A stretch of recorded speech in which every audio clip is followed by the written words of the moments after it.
नमस्कार दोस्तों, electrical question अड्डा में आपका स्वागत है। दोस्तों, आज के सेशन में हम कवर करने वाले हैं एसएससी 2020 का जो पेपर अभी रिसेंटली हुआ था अक्टूबर के महीने में। उसकी आंसर की कल ही आई थी और उनके बहुत सारे क्वेश्चन मैं आज इस वीडियो में डिस्कस करने वाला हूं। अभी हम 28 जो तारीख है 28/10/2020 का मॉर्निंग सेशन 10 से 12 का जो पेपर हुआ था उसके क्वेश्चन डिस्कस करने वाले हैं। इस वीडियो में मैं केवल टेक्निकल पोर्शन ही आपसे डिस्कस करूंगा।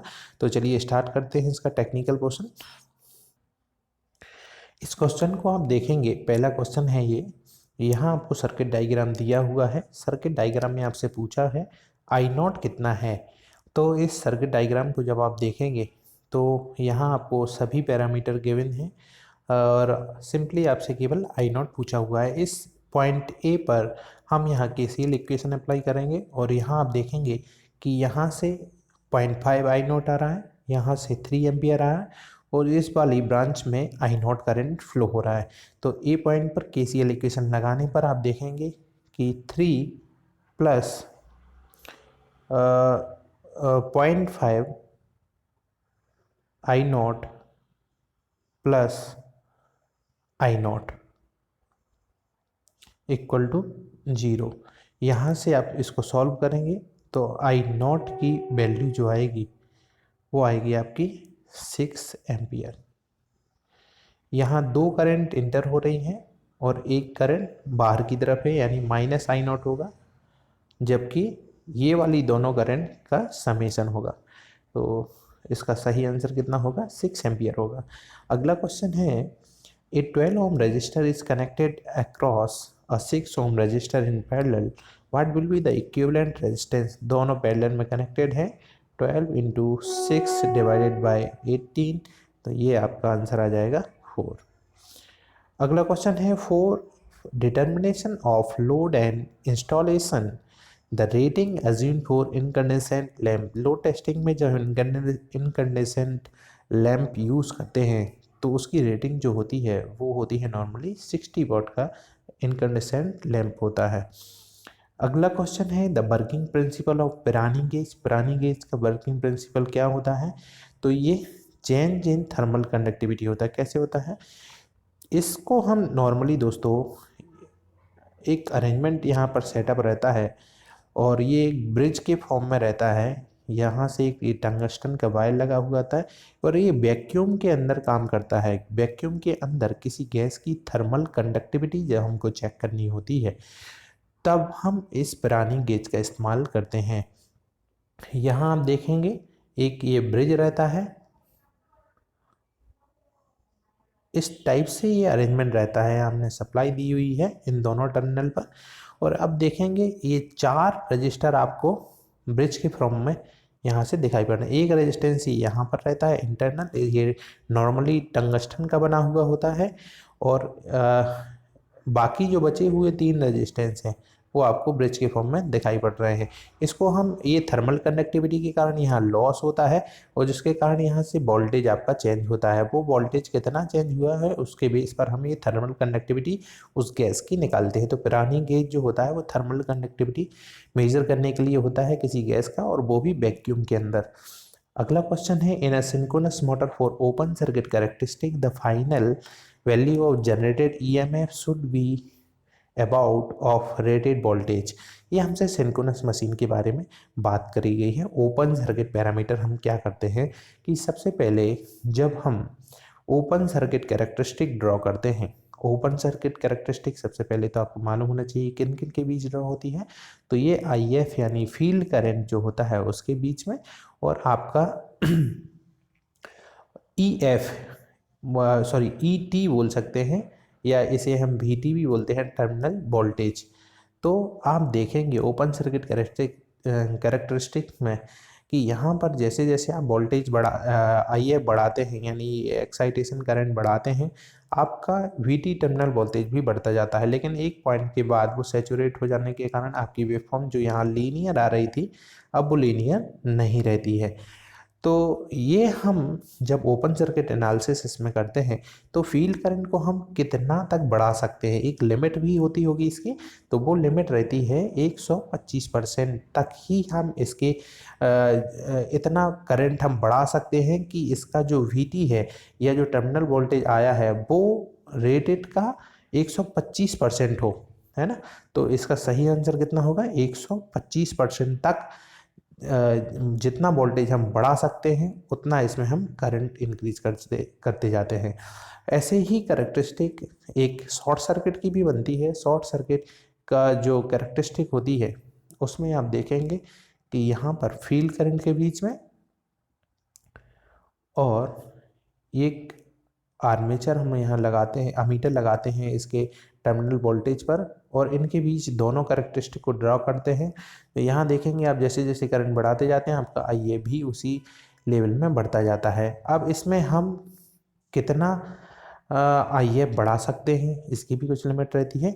तो हमारे जो आर्मेचर करंट रहता है उसका, उस करंट का जो अमीटर में से हमारा फ्लो हो रहा है, सिंक्रोनस मशीन के टर्मिनल पर 3 अमीटर यहाँ पर लगाते हैं जिससे हम करंट मेजर करते रहते हैं। ये शॉर्ट रहती हैं एक तरीके से, और यहाँ जो हमारी फील्ड थी यहाँ से हम IF देते रहते हैं। तो ये करंट कितना तक जा सकता है मैक्सिमम, तो ये रेटेड करंट का 150% तक हम इसमें बढ़ा सकते हैं। तब तक हम इसमें फील्ड करंट बढ़ाते जाते हैं जब तक कि ये 150% ना पहुंच जाए रेटेड आर्मेचर करंट का।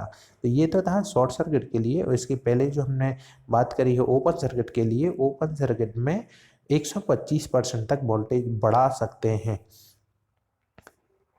विच of the following substance has the lowest value of resistivity. Resistivity सबसे कम किसकी होती है, तो कॉपर की, नाइक्रोम की ज़्यादा होती है, क्योंकि हम इससे जो हीटिंग एलिमेंट होते हैं, हीटर वगैरह बनाते हैं, वो हम सब नाइक्रोम के ही बनाते हैं, है ना। और अगला क्वेश्चन है, the cause a real power loss in conductor of transmission line. Transmission line में हमारा जो मेन रीजन रहता है पावर लॉस का, एक्टिव पावर यानी रियल पावर यानी एक्टिव पावर, तो वो उसके सीरीज रेजिस्टेंस के कारण ही होता है। और अगला क्वेश्चन है, पिन इंसुलेटर हम कहाँ तक यूज़ कर सकते हैं, तो पिन इंसुलेटर मैक्सिमम आप 33 kV तक इस्तेमाल कर सकते हैं, इसके ऊपर पिन इंसुलेटर यूज़ नहीं होता है। अगला क्वेश्चन है, generator develop 200 volt has an internal resistance of 100 ohm, find the power deliver to the load of 100 ओम।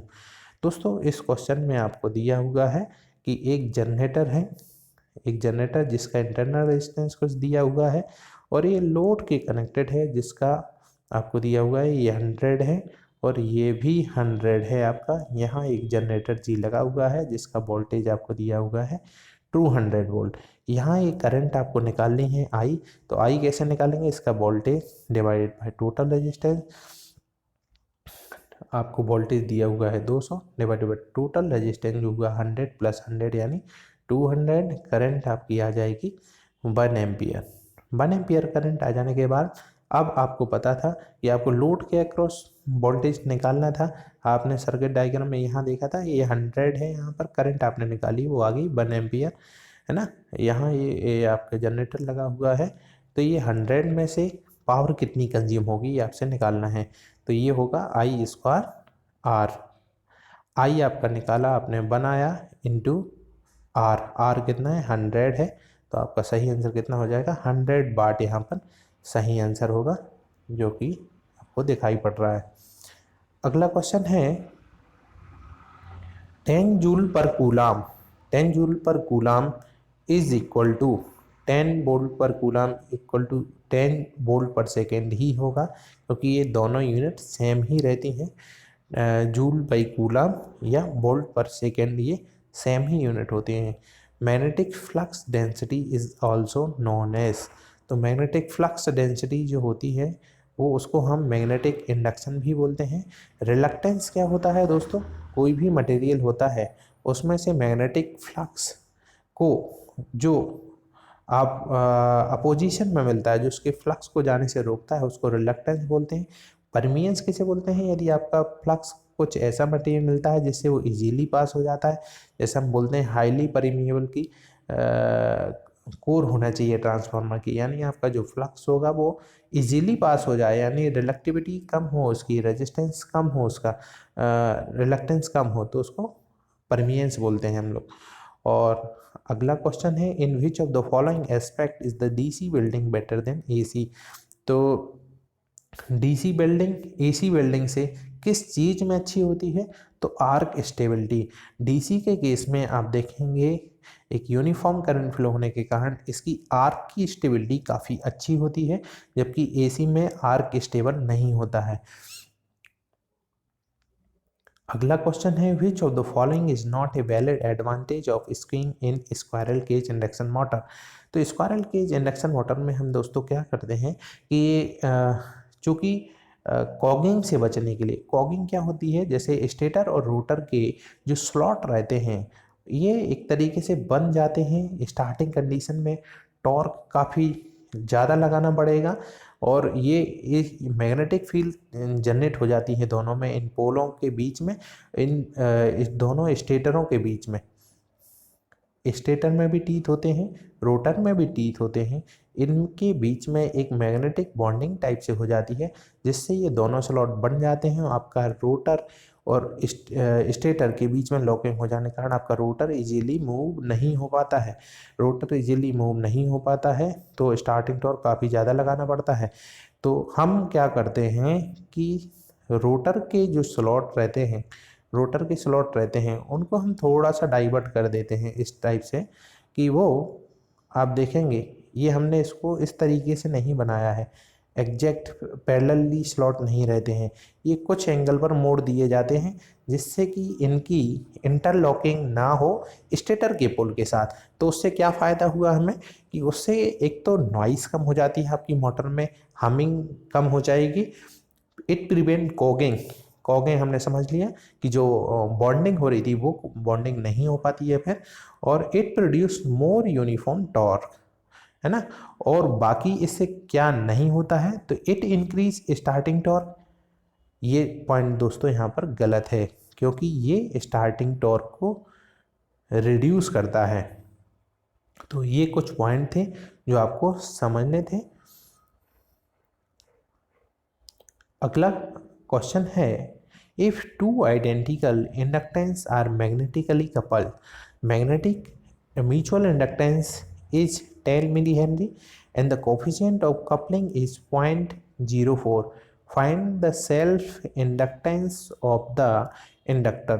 तो दोस्तों यहाँ coupling coefficient m divided bye L1 और L2, ये दोस्तों रिलेशन होता है कि कपलिंग कोफिशिएंट आपको दिया हुआ है 0.4, ये m आपको यहाँ पर दिया हुआ है, क्या m आपको दिया हुआ है जो कि दिया है 10 मिली हेनरी, m दिया है, k दिया है, L1 L2 जो कि इक्वल है इस केस में वो आपको निकालना है। तो सिंपली आप देखेंगे कि स्क्वायर रूट के अंदर L1 L2 equal to 0.4 divided by 10 millihenry, और इसको जब आप सॉल्व करेंगे तो आपको सिंपली एक इंडक्टेंस की जो वैल्यू आएगी वो निकल कर आएगी आपकी 25 मिली हेनरी। यहाँ सिंपल फार्मूला यूज़ करना था कि equal to m divided by root L1 L2। अगला क्वेश्चन है, is a series type unbalance fault and occur in power system. ऐसे कौन सा फॉल्ट है जो सीरीज टाइप होते हैं और शन टाइप कौन से फॉल्ट होते हैं, इनकी क्या क्या विशेषताएं हैं। सबसे पहले इस पॉइंट को हम देख लेते हैं। तो उस पावर सिस्टम के अंदर नॉर्मली आप देखते होंगे एक ट्रांसमिशन टावर से दूसरे ट्रांसमिशन टावर के बीच में एक इंसुलेटर के माध्यम से आपका ये वायर जो है या ट्रांसमिशन लाइन या डिस्ट्रीब्यूशन लाइन जुड़ी हुई होती हैं। यहाँ एक अगला पोल रहता है आपका, मान लीजिए, और यहाँ से फिर यहाँ पर एक इंसुलेटर लगा है, यहाँ इंसुलेटर लगा है, यहाँ इंसुलेटर लगा है, और फिर ये ट्रांसमिशन लाइन जुड़ी हुई होती है। इन दोनों वायरों को जोड़ने के लिए जंपर का इस्तेमाल होता है, आपने देखा होगा, और ये इस टाइप से जंपर के द्वारा अटैच होते हैं। ये जंपर कभी कभार निकल जाता है। ज़्यादातर प्रॉब्लम डिस्ट्रीब्यूशन में जंपर स्नैपिंग की आती है। जंपर स्नैपिंग ही हम इसे बोलते हैं। जंपर स्नैपिंग में क्या होता है, ये जंपर आपका निकल जाता है और ये जंपर निकल जाने के कारण ये वाले वायर में और ये वाले वायर में करंट जीरो हो जाएगा और ये हमारा ऐसे बिहेव करता है सीरीज फॉल्ट की जगह। सीरीज फॉल्ट है ना। सीरीज फॉल्ट में क्या होता है, कोई कंडक्टर, वन कंडक्टर ओपन हो सकता है या हो सकता है दूसरे का भी जंपर निकल गया हो, दो कंडक्टर ओपन हो गए हैं क्योंकि यहाँ पर करंट नहीं आ रहा है तो ये ऐसे बिहेव कर रहा है ओपन सर्किट के जैसे। ये सीरीज फॉल्ट का एग्जाम्पल है ना। दूसरे आते हैं हम शंट की तरफ। सीरीज में क्या फ़ायदा है, सीरीज में क्या क्या इंडिकेशन होते हैं, तो सीरीज वाले फॉल्ट में आप देखेंगे कि आपका वोल्टेज बढ़ जाता है और करंट कम हो जाता है। शंट वाले फॉल्ट में, शंट वाले फॉल्ट की क्या विशेषता रहती है, इसमें करंट बढ़ जाता है और आपका वोल्टेज कम हो जाता है ना। तो जो रिमेनिंग जो आपके फॉल्ट रहते हैं, जैसे कि एलजी फॉल्ट हुआ, आपकी लाइन थी यहाँ से, ये आपकी टूटी और ये ग्राउंड से कनेक्ट हो जाएगी।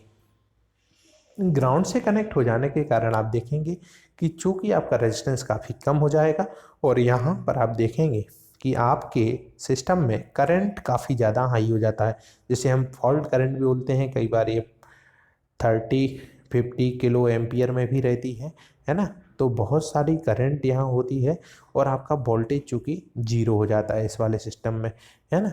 तो वोल्टेज कम हो जाता है, करंट बढ़ जाता है। ये शंट टाइप के फॉल्ट होते हैं। शंट टाइप में और कौन कौन से फॉल्ट आते हैं, लाइन टू लाइन फॉल्ट भी शंट में आता है, double line to ground fault भी आता है, सिंगल लाइन टू फॉल्ट यानी एलजी फॉल्ट भी शंट फॉल्ट में ही आता है। लेकिन यदि आपका वन कंडक्टर ओपन हो या टू कंडक्टर ओपन हो जाए जब किसी भी कारण से, या हो सकता है मान लीजिए आपने ब्रेकर लगा के रखे थे, ब्रेकर आज से आपका सिस्टम अलग हो गया, है ना। तो यहाँ पर आप देखेंगे ये भी एक तरीके से आपका सीरीज फॉल्ट का ही उदाहरण है। तो ये पॉइंट थे सीरीज और शंट के, जो नॉर्मली पावर सिस्टम में काफ़ी ज़्यादा इम्पोर्टेंट है। अकॉर्डिंग टू नेक्स्ट क्वेश्चन की ओर बढ़ते हैं दोस्तों। आज का ये पेपर यदि आपको पसंद आता है तो लाइक ज़रूर करें और अपने दोस्तों में ज़रूर शेयर करें, और जिससे कि दोस्तों एक मोटिवेशन भी मिलता है अगला पार्ट बनाने के लिए भी, और बहुत सारे वीडियो ऐसे लगता है कि आपके लिए बहुत सारे पेपर में लाऊं और उन क्वेश्चन को आपके लिए सॉल्व कराऊं। अगला क्वेश्चन देख लेते हैं। According to the general practice the land require for 4 kV substation, 400 kV substation के लिए लगभग 50 एकड़ का एरिया हमारे पास होना ही चाहिए।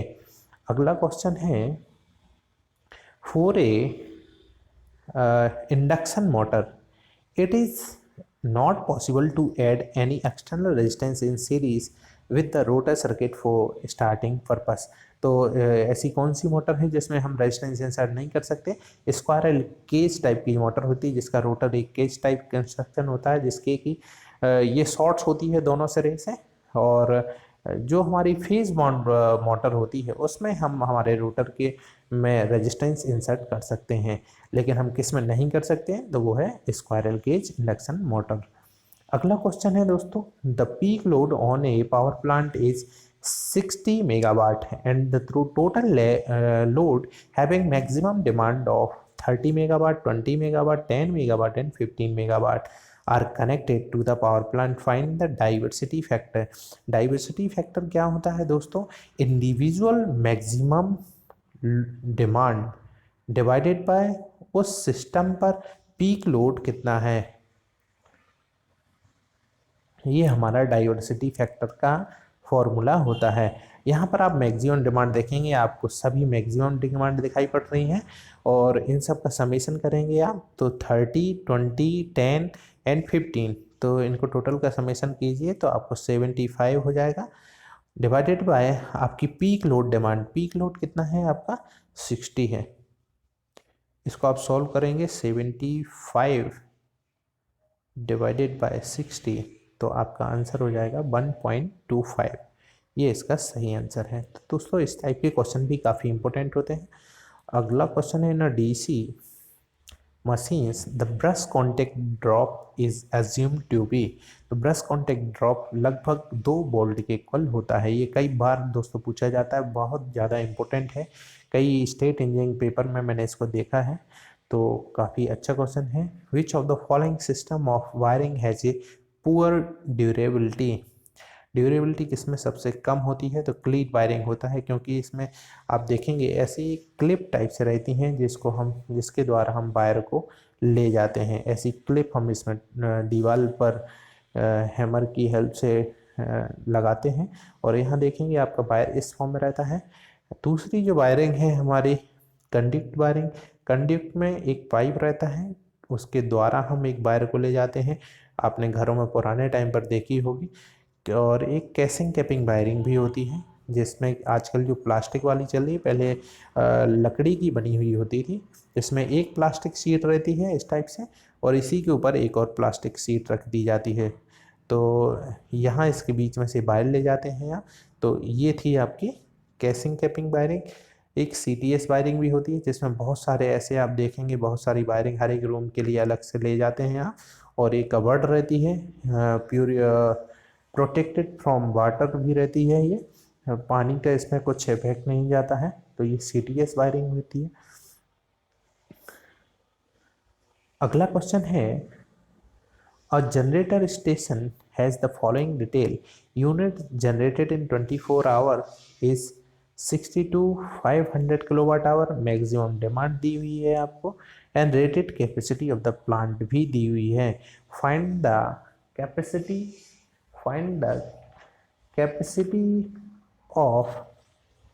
Capacity factor of the plant, तो प्लांट कैपेसिटी फैक्टर कितना होता है दोस्तों, तो प्लांट कैपेसिटी फैक्टर जो होता है, तो सबसे पहले तो आपको उसका फॉर्मूला याद होना चाहिए। तो प्लांट कैपेसिटी PCF बोलते हैं हम इसे, इसका फॉर्मूला होता है KWH डिवाइडेड बाय प्लांट की capacity into number of hour. तो यहाँ पर आपको किलोवाट आवर आपका दिया हुआ है, किलोवाट आवर आपको कितना दिया हुआ है, वो है आपका 6,500 डिवाइडेड बाय प्लांट की कैपेसिटी जो कि दी हुई है 6,000 इंटू नंबर ऑफ आवर यानी 24, ये परसेंट में रहती है। इसको आप सॉल्व करेंगे तो आपका आंसर आएगा 43.4। ये प्लांट कैपेसिटी फैक्टर दोस्तों बहुत ज़्यादा इंपॉर्टेंट है, बहुत सारे SSC में ये कई बार पूछा भी गया है, IAS में भी आए हैं कई क्वेश्चन इसके, तो काफ़ी अच्छा क्वेश्चन है। अगला क्वेश्चन है, calculate the overall efficiency of A steam power plant if boiler efficiency is 85, turbine efficiency is 40% and alternator efficiency is 95%। तो दोस्तों तीनों इफिशियंसी दी हुई हैं, इनको सबको आपको मल्टीप्लाई करना है, 0.85 boiler efficiency into turbine efficiency into 95, जितनी भी इक्विपमेंट आपके लगे हुए हैं, जितनी भी चीज़ें हैं, उसके आउटर में आउटपुट में क्या मिल रहा है वो इम्पोर्टेंट होता है। तो इन सभी इफिशियंसी को जब आप मल्टीप्लाई करेंगे तो आपका आंसर आएगा 32.3%। तो ओवरऑल जो इफिशियंसी होगी सिस्टम की वो होगी 32.3%। अगला क्वेश्चन है, find the average value of sinusoidal alternating current having peak value of 50 ampere. तो sinusoidal alternate current having peak value VM आपको दिया हुआ है 50 एम्पियर, और आपसे पूछा है कि अल्टरनेटिंग करंट की एवरेज वैल्यू कितनी होगी। तो यहाँ पर आप फॉर्मूला अप्लाई कर दीजिए 2Vm/π, और जिससे कि आप आंसर निकाल सकते हैं। सभी क्वांटिटीज आपको दी हुई हैं। In three-phase transmission line, the exchange of conductor position at a regular interval along the line is called। तो ऐसे ही यदि एक बार ट्रांसमिशन लाइन आप ले जा रहे हैं, थोड़ी सी डिस्टेंस पर आप इनकी लाइनों को ट्रांसपोज कर देते हैं, अलग अलग प्लेस पर इनको मोड़ के रख देते हैं, जिससे कि इनका जो इंडक्टेंस है ग्राउंड के रिस्पेक्ट में वो चेंज होता रहे, और सिस्टम में कुछ इंटरफ्रेंस ना हो, इसलिए हम ये इस टाइप का ट्रांसमिशन लाइन में करते हैं। कुछ कुछ दूरी पर हम इनके वायरों को जो ऊपर रहता है उनको नीचे ले जाते हैं, कुछ मिडिल वाले को अपर में ले जाते हैं। तो इस टाइप से अरेंजमेंट करते हैं जिससे कि यूनिफॉर्मिटी बनी रहे। Calculate the highest speed at which 60 hertz alternator can be operated. 120 F/P ये स्पीड का फॉर्मूला होता है। यहाँ पर फ्रिक्वेंसी 60 हर्ट्ज दी हुई है और पोल यहाँ पर हम 2 पोल लेके चलेंगे क्योंकि हमसे हाईएस्ट स्पीड के बारे में पूछा है। जैसे नंबर ऑफ पोल बढ़ाते जाएंगे आपकी स्पीड कम होती जाएगी। तो 120 F/P से फॉर्मूला लगाएंगे तो आपका आंसर निकल आएगा। अगला क्वेश्चन है अ delayed full wave rectifier sinusoidal current has an average value equal to the 1/3 its maximum. Find the delay angle. Delay angle के लिए हमसे पूछा गया है ये ऐसे बिहेव करेगा हाफ कंट्रोल्ड फुल वेव के जैसे, और वहाँ पर फॉर्मूला जो होता है वो होता है Vm upon pi 1 plus cos alpha, और हमसे बोला है ये एवरेज वैल्यू जो है वो मैक्सिमम की 1/3 है। यहाँ Vm से Vm कैंसिल हो जाएगा और इस कॉस अल्फ़ा के इक्वल में आपको वैल्यू आ जाएगी, वो आएगी 0.047। जब आप अल्फ़ा के निकालेंगे तो ये कॉस इनवर्स में चली जाएगी और आपका आंसर क्या होगा दोस्तों, आंसर होगा आपका कॉस इनवर्स 0.047। तो ये ऐसे बिहेव कर रहा है half controlled full wave rectifier. अगला क्वेश्चन है induction heating can not be used for. Induction heating कहाँ इस्तेमाल की जाती है, जब हम उस मटेरियल में से करंट फ्लो करा सकें और एक इलेक्ट्रोमैग्नेटिक इंडक्शन के द्वारा उसमें करंट फ्लो होगा, उसमें करंट फ्लो होने के कारण हीटिंग होगी और उससे वो उस हीटिंग को ही हम इंडक्शन हीटिंग बोलते हैं। लेकिन वुड में आप देखेंगे कि ये नॉन कंडक्टिंग मटेरियल है, इसलिए इसमें ये इंडक्शन हीटिंग पॉसिबल नहीं है। तो इसका आंसर क्या होगा, बी होगा। अगला क्वेश्चन है if the network has an between two node concept of super node is use instead of nodal analysis. Super node दोस्तों क्या होता है कि जैसे आपने कोई एक नेटवर्क मान के चल रहे हैं, आप इस टाइप से एक नेटवर्क लगा हुआ है और ये आप देख रहे हैं इन दो पॉइंट के बीच एक वोल्टेज सोर्स है जिसको हमने नाम दिया V प्लस और माइनस। यहाँ से आप एक और आपका यहाँ पर रेजिस्टेंस कनेक्टेड है, यहाँ मान लीजिए कोई यहाँ नहीं, यहाँ एक कोई सोर्स नहीं, यहाँ पर एक सोर्स लगा हुआ है। तो यहाँ पर आप देखेंगे कि इन दो नोड A और B नोड के बीच में आप देखेंगे ये वोल्टेज सोर्स लगा हुआ है। तो A और B नोड को हम सेपरेट इक्वेशन यहाँ पर नोड एनालिसिस नहीं लगा पाएंगे। यहाँ हम क्या करेंगे, इसको ही हम एक सुपर नोड मान लेते हैं। जब दो पॉइंट के बीच में वोल्टेज सोर्स लगा होता है तो इसको ही हम सुपर नोड मान के इसको सॉल्व करते हैं। तो इसका सही आंसर क्या होगा कि जब दो नोड के बीच में एक वोल्टेज सोर्स लगा हुआ होता है तो उसे हम सुपर नोड बना के ही इस्तेमाल करते हैं और अपनी क्वेश्चन को सॉल्व करते हैं।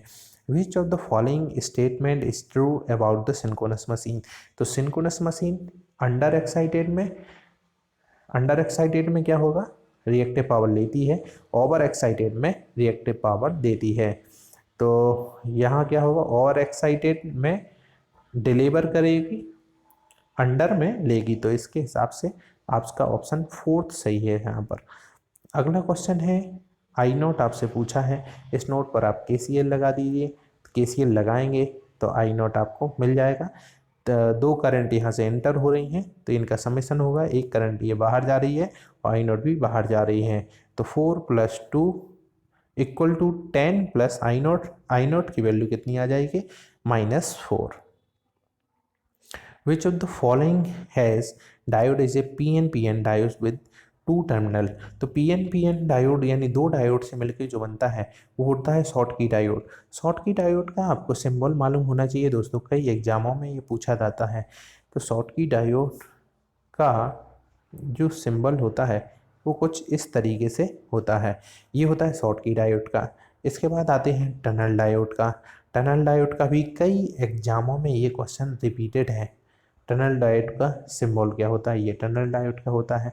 अगला आपका ऑप्शन दिया हुआ है लाइट एमिटिंग डायोड, तो लाइट एमिटिंग डायोड का कौन सा होता है, यहाँ ये दो आपके एरो बने हुए होते हैं, ये लाइट एमिटिंग डायोड का हो गया। एक और है आपका जेनर डायोड, जेनर डायोड का सिंबल कैसा होता है, तो जेनर डायोड का सिंबल इस टाइप से होता है। जेनर डायोड वोल्टेज एक तरीके से आपको उस सर्किट में इस्तेमाल करते हैं जहाँ पर एक निश्चित वोल्टेज का अमाउंट चाहिए होता है। मान लीजिए 4 वोल्ट की हमें कहीं आवश्यकता है, तो ये इतने ही रेटेड का आप वहाँ जेनर डायोड लगा देंगे तो ये ऑन कंडीशन में 4 वोल्ट वहाँ पर प्रोवाइड कराते रहेगा। और नेगेटिव रेजिस्टेंस जो कैरेक्टरिस्टिक होती है वो टनल डायोड की होती है ना। तो ये काफ़ी जो ऑब्जेक्टिव हैं ये लगातार पूछे जाते हैं, 4 या 5 जो ऑब्जेक्टिव मैंने बताए। सिंबल इनके खास तौर से याद रखें, बहुत सारे एग्जाम में सिंबल से ही क्वेश्चन डायरेक्ट पूछ लिए जाते हैं। अगला क्वेश्चन है a 50 millihenry coil is connected in series with another coil, the total inductance in series addition and the series opposition is 70 millihenry and 30 millihenry respectively. Find the self inductance of the second coil. आपको यहाँ पर दिया हुआ है कि आपका total inductance है 70, कब, जब वो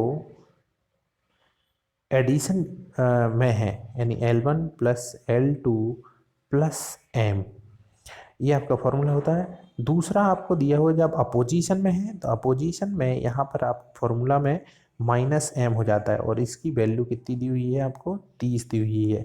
इन दोनों इक्वेशन को आप जोड़ेंगे तो यहाँ देखेंगे m से m कैंसिल हो जाएगा, और यहाँ पर इनका समेशन होगा तो ये कितना हो जाएगा 2L1 plus 2L2 equal to, इन दोनों का समेशन इक्वल टू कितना हो जाएगा 100। तो आपकी इक्वेशन क्या बन जाएगी, 2L1 plus 2L2 equal to 100। यहाँ से आप देखेंगे L1 आपको शायद दिया हुआ है, और L1 कितना दिया हुआ है 15 millihenry plus 2L2 equal to 100। तो यहाँ से L2 की वैल्यू कितनी निकल कर आएगी, वो होगी 35 मिली हेनरी। सही आंसर क्या होगा, 35 मिली हेनरी।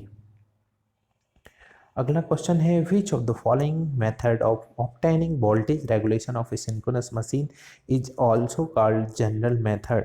तो ZPF मेथड को ही हम जनरल मेथड बोलते हैं, और इससे कि आप वोल्टेज रेगुलेशन निकाल सकते हैं सिंक्रोनस मशीन के अंदर। T type thermocouple is made of, तो टी टाइप जो थर्मोकपल होता है, सबसे पहले तो आप थर्मोकपल यहाँ पर देखेंगे कि आपको 3-4 टाइप के थर्मोकपल जो नॉर्मली होते हैं, एक होता है J, एक K, एक T और एक E टाइप का थर्मोकपल होता है। यहाँ मैं आपको बताने जा रहा हूँ कि J टाइप का जो मटेरियल रहता है थर्मोकपल, वो आयरन और कॉन्स्टेंटन से बना हुआ होता है, आयरन और कॉन्स्टेंटन से बना हुआ होता है, उसको बोलते हैं हम J टाइप। और एक और जो होता है वो होता है K टाइप। किसका बना हुआ होता है, तो निकेल और क्रोमियम का एलॉय होता है, जिसको कि हम निकेल और एल्यूमिनियम एलॉय के साथ मिक्स करते हैं, तो K टाइप का थर्मोकपल बनता है। इसके अलावा T जो हमसे क्वेश्चन में पूछा गया है, वो कॉपर और कॉन्स्टेंटन को मिलाने से बनता है। तो ये 3 टाइप के क्वेश्चन नॉर्मली पूछे जाते हैं। अगला क्वेश्चन है in a current transformer current in a current measurement exercise the standard deviation is 4 milli ampere, calculate the probable error.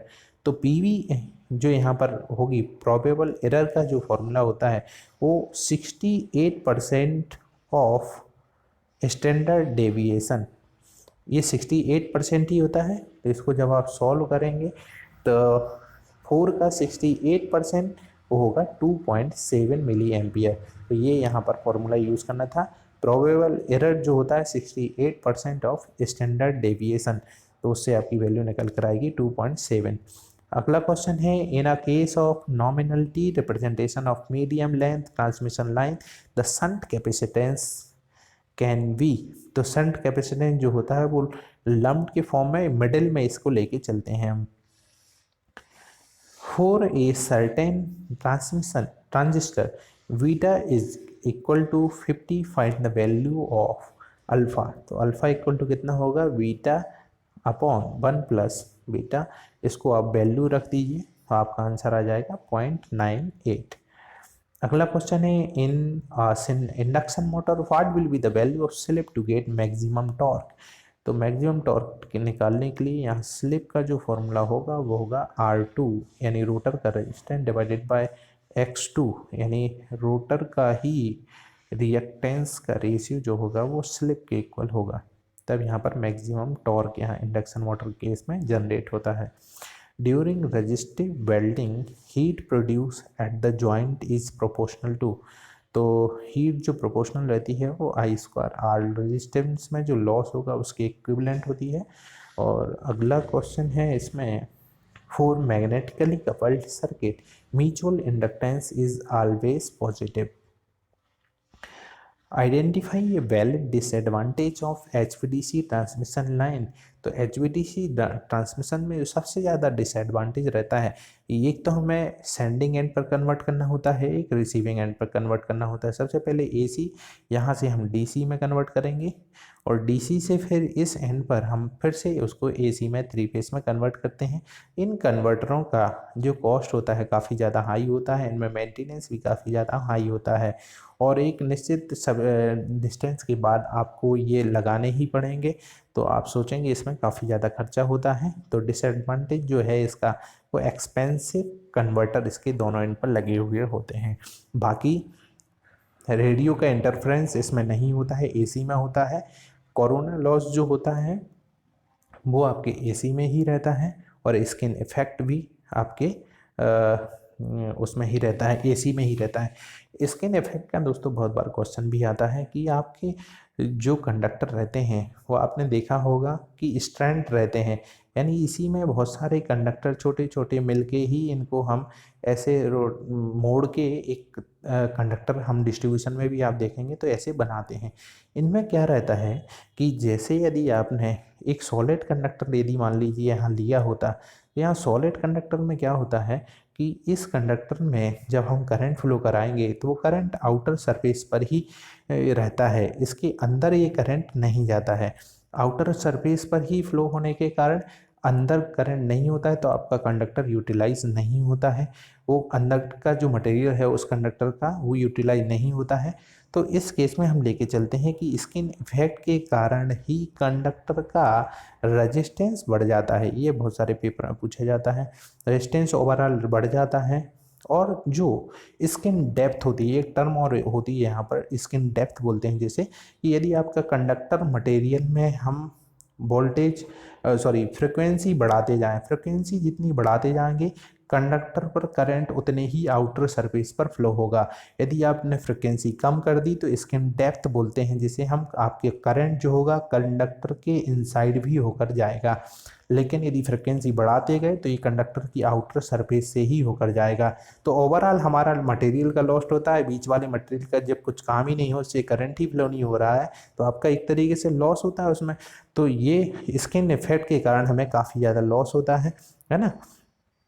तो ये आपका AC में ही रहता है, DC में स्किन इफेक्ट नहीं होता है। DC में क्या होता है, करंट आपका यूनिफॉर्मली डिस्ट्रीब्यूट रहता है उस कंडक्टर के अंदर तक, क्योंकि वहाँ फ्रिक्वेंसी 0 होती है। Which of the following has impurity is to be added in pure germanium to obtain P type के सेमीकंडक्टर। P टाइप के सेमीकंडक्टर बनाने के लिए हम गैलियम मिक्स करते हैं उसमें जर्मेनियम में, और जब हमें N टाइप मटेरियल बनाना पड़ता है तो N टाइप के लिए आर्सेनिक, फास्फोरस और एंटीमनी हम उसमें ऐड करते हैं। एंगुलर वेलोसिटी आपको दी हुई है, आपसे पूछा फ्रिक्वेंसी कितनी होगी, तो ओमेगा इक्वल टू होता है 2 पाई एन। एन होती है यहाँ पे फ्रिक्वेंसी, आपकी फ्रिक्वेंसी, और यहाँ आप ओमेगा देखेंगे 628, इसको डिवाइड बाय 2 पाई करेंगे, यहाँ की एन आपकी फ्रिक्वेंसी निकल आएगी जो कि होगी 100 हर्ट्ज। अगला क्वेश्चन है, which of the following is not A desirable property of good heating element. तो हीटिंग एलिमेंट की सबसे अच्छी प्रॉपर्टी क्या होनी चाहिए, उसका हाई मेल्टिंग पॉइंट होना चाहिए, है ना, वो इजीली ना पिघले। पता चला आप थोड़े सा ही टेम्परेचर आपने लिया और आपका हीटिंग एलिमेंट ही पिघल गया, तो आप उससे हीटिंग क्या करोगे, है ना। तो हीटिंग एलिमेंट में मेल्टिंग पॉइंट काफ़ी ज़्यादा होना चाहिए, है ना। वो काफ़ी, जैसे आपका टंगस्टन जो होता है, नाइक्रोम होता है, कार्बन होता है ना। कार्बन का जैसे 3500 डिग्री सेंटीग्रेड के लगभग रहता है, नाइक्रोम का सॉरी टंगस्टन का आपका 3422 डिग्री सेंटीग्रेड के इक्वल होता है ना। तो ये 3422 हुआ, ये कम टेम्परेचर नहीं है, काफ़ी हाई टेम्परेचर पर मेल्ट होते हैं, है ना। तो हीटिंग एलिमेंट में मेल्टिंग पॉइंट काफ़ी ज़्यादा होना चाहिए। ऑक्सीडेशन इनका नहीं होना चाहिए, क्योंकि ये मटेरियल काफ़ी ज़्यादा टेम्परेचर पर काम करते हैं और ऑक्सीजन के संपर्क में आई, नमी आई, तो ऑक्सीडेशन ना हो इस कंडक्टर का, तो ऑक्सीडेशन से फ्री होना चाहिए। और टेम्परेचर कोफिशिएंट जो होना चाहिए वो लो होना चाहिए, है ना। टेम्परेचर के साथ उनका रेजिस्टेंस ज़्यादा वेरी ना हो, ऐसी हमें उसमें चाहिए रहता है हीटिंग मटेरियल की क्वालिटी, तो वो होती है लो टेम्परेचर कोफिशिएंट होना चाहिए, डक्टिलिटी होना चाहिए और हाई स्पेसिफिक रेजिस्टेंस होना चाहिए। लेकिन होना क्या नहीं चाहिए, तो high temperature coefficient of resistance नहीं होना चाहिए, लो टेम्परेचर होना चाहिए। यहाँ पर लो टेम्परेचर कोफिशिएंट यहाँ पर सही आंसर होगा। In a hydroelectric power plant, the turbine is used for high head and low discharge। तो हाई हेड के लिए पेल्टन होता है और फ्रांसिस लो टू मीडियम होता है और कैप्लन भी एक तरीके से लो के लिए ही होता है। ये 3-4 टाइप के टरबाइन आपके इस्तेमाल होते हैं। फोर एन अल्टरनेटिंग वोल्टेज और current alternation is equal to, alternation जो होता है वो 1/2 साइकिल के इक्वल होता है ना। और अगला क्वेश्चन देखते हैं, in a synchronous machine the magnitude of magnetising reactance is. तो मैग्नेटाइजिंग रिएक्टेंस जो होता है वो inversely proportional to air gap length. मान लीजिए आपकी इंडक्शन मोटर का केस हम लेते हैं, आपका ये रोटर हुआ और ये ये स्टेटर हुआ और अंदर वाला आपका रोटर हुआ। इन रोटर के बीच में ये आप देखेंगे एयर गैप जितना ज़्यादा होगा रिलक्टेंस उतना ज़्यादा होगा। और यहाँ हमसे पूछा है कि मैग्नेटाइजिंग रिएक्टेंस जो होगा वो एयर गैप के inversely proportional to the air gap length. तो ऐसा क्यों हो रहा है यहाँ पर, यहाँ आप देख रहे होंगे कि ऑप्शन आपको दिए हुए हैं, directly proportional to the air gap length, inversely proportional to the air gap length, directly proportional to the air gap length का स्क्वायर और कांस्टेंट। तो दोस्तों इसका सही आंसर जो होगा वो आप देख ही रहे हैं कि जैसे हमने इंडक्शन मोटर केस लिया, स्टेटर और रोटर के बीच में एयर गैप रहती है, यहाँ से जो फील्ड आपकी आई है उस फील्ड को हमारे रोटर तक आना होता है, उसमें आना पड़ता है। इस रास्ते में आप देखेंगे एयर गैप रहती है। इंडक्शन मोटर के केस में आप देखेंगे कि एयर गैप लेंथ हम कम रखते हैं, यानी ये रोटर और स्टेटर के बीच का जो डिफरेंस है बीच में, ये हम कम रखते हैं, जबकि सिंक्रोनस मशीन में ये गैप हम ज़्यादा भी रख सकते हैं। ऐसा क्यों होता है, सबसे पहले इस क्वेश्चन को डिस्कस करते हैं, फिर हम इस मैग्नेटाइजिंग रिएक्टेंस की ओर आते हैं। तो इंडक्शन मोटर में एयर गैप लेंथ कम रहती है और सिंक्रोनस मशीन में एयर गैप लेंथ ज़्यादा होती है। ऐसा क्यों होता है, क्योंकि इंडक्शन मोटर में हमारी सिंगली एक्साइटेड मोटर है, यानी हमने स्टेटर तरफ से 3 फेज करंट इसको दिया है, वोल्टेज सप्लाई दी हुई है, जिसके कारण रोटेटिंग मैग्नेटिक फील्ड जनरेट हुई है और वो इस रोटर को कट करेगी, यानी रोटर से उसको इंटरेक्ट होना पड़ेगा। जितना ये आप देखेंगे कि यहाँ पर जितना एयर गैप लेंथ ज़्यादा होगा इंडक्शन मोटर में, उतना ही पावर फैक्टर उसका कम होता जाएगा। तो सिंक्रोनस मशीन में ऐसा क्यों नहीं है, क्योंकि ये डबली एक्साइटेड मशीन है, यहाँ पर स्टेटर में भी सप्लाई दी हुई है और रोटर में भी सप्लाई दी हुई है, दोनों में फील्ड होने के कारण यहाँ आप देखेंगे कि यहाँ एयर गैप ज़्यादा भी रख सकते हैं तो भी कोई दिक्कत नहीं है। लेकिन इंडक्शन मोटर केस में यदि हमने एयर गैप ज़्यादा रखा तो पावर फैक्टर कम हो जाएगा। अब आते हैं अपने इस क्वेश्चन के ऊपर।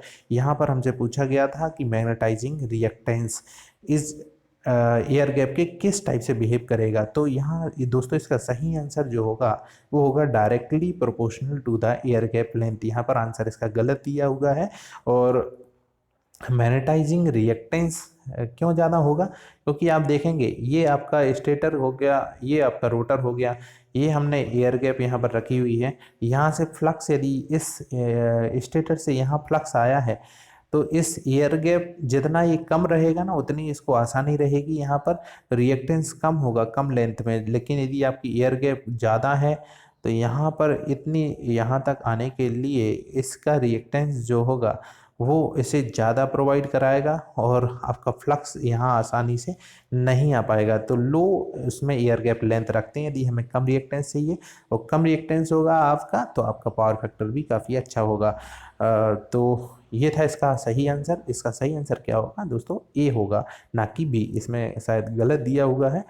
और अगला क्वेश्चन है दोस्तों, सुपर पोजिशन का इस्तेमाल करके Vx हमें यहाँ पर निकालना है।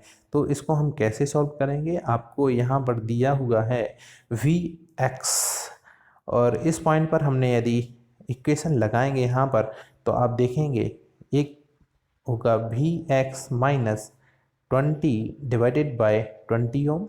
इस ब्रांच में जब हमने लगाई है ये वाला करंट यहाँ पर इंटर हो रहा है तो इसको हम लेके चलेंगे -4। यहाँ से ये करंट भी इंटर हो रहा है तो इसको हम लेके चलेंगे माइनस का 0.1 Vx।